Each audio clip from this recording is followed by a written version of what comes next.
Welcome back to the channel and welcome back to another quick pick prediction video. In this video, I'll be predicting the lightweight bout. I think it's a BMF title, so BMF title, 5 rounds.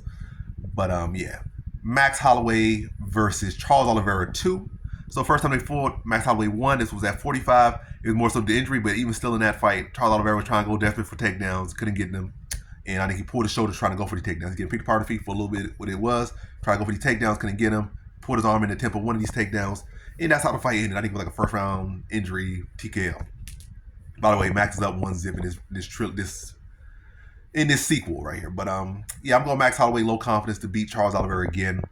I feel like either way this fight ends, I mean, whoever wins this fight, I feel like it ends in the distance. I don't think this fight goes the distance. Because Charles Oliveira loses, not like Charles Oliveira is some very durable guy or consistently mentally tough guy. He's not. That's one thing. He's not. And so Charles is pretty much a kill or be killed. Like, he went to decision a couple times in his career, but not very many.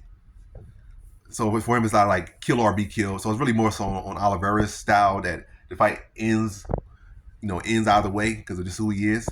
But yeah, I'm leaning Max Holloway here.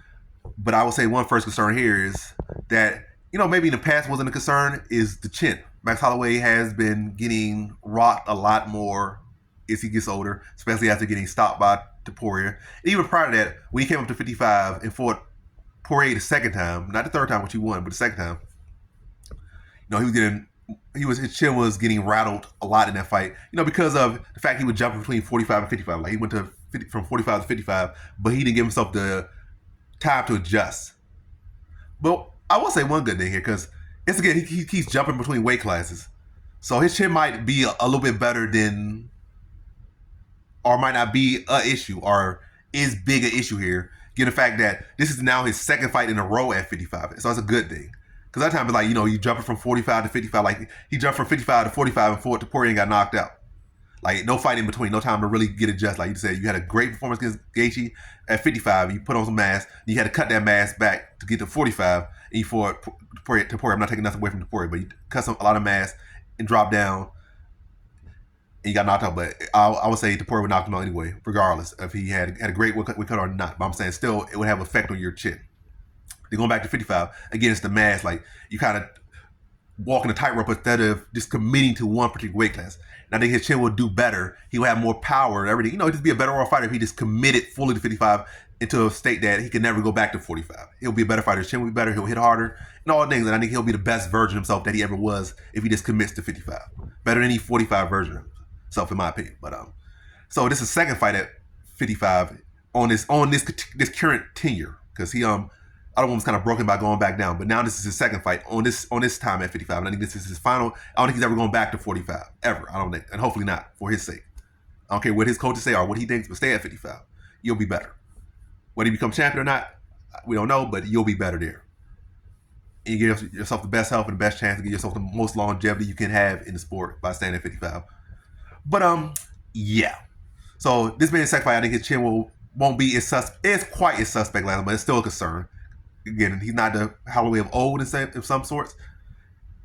He's got less chin, but he got more power. But yeah, I'm more concerned about the chin thing than the grappling. I think Holloway has improved a lot in the grappling department, and he's only really been in where he's been submitted like once in his career. That was a long time ago. So I think he's made a great adjustment to his grappling defense and his stand-up ability. So I think he'll do a good job of standing up, and he'll do a good job of defending submission of Oliveira. And if anything, Oliveira goes hard for submissions early, as we have seen in Paul Felder fight. When Oliveira goes hard for finishes early, he doesn't get them, or hard for this and doesn't get them early, he typically fades badly after that. So that would be a bad sign if you're an Oliveira lover, Oliveira backer. Like, if Oliveira's going hard for submissions early. I think Holloway is a very hard guy to put away, very hard guy to finish.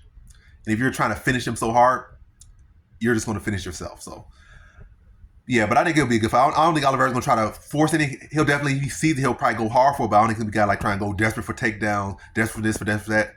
And I think Oliveira has gained a lot of confidence in his own strike. So I think this will be a good scrap.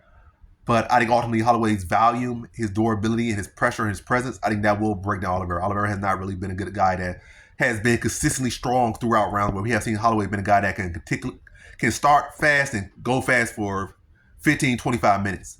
That has never been a case for Oliveira. You've seen Oliveira even show slip-ups in fights against guys that he should have run through in the course of 15, 25 minutes. So Yeah, I think Holloway chin will be better this fight. I think he'll probably have just about as much power as he's ever had in the fight, if not maybe more. Show some new wrinkles. I think this be a good scrap. I can see both guys clipping each other. Both guys, still young enough, but definitely have a lot of mileage. And I would say definitely kind of more so to the mid or end of their primes. So, but yeah, see good scrap. See both. I mainly see Oliveira trying to mix it up. But I think Holloway would do a good job of being patient, being calm in these positions, defending takedowns or having after the takedown defending Oliveira's grappling attempts and just being smart and then working his way back to his feet.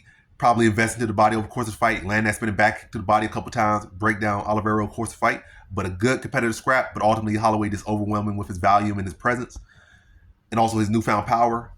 And I think he puts Oliveira away late in the third round via TKO. Maybe catches him one of those spinning back kicks, curls him over, and then swarms him and put him away in that late stage of that third round. So in this one, I got Max Holloway via third round TKO.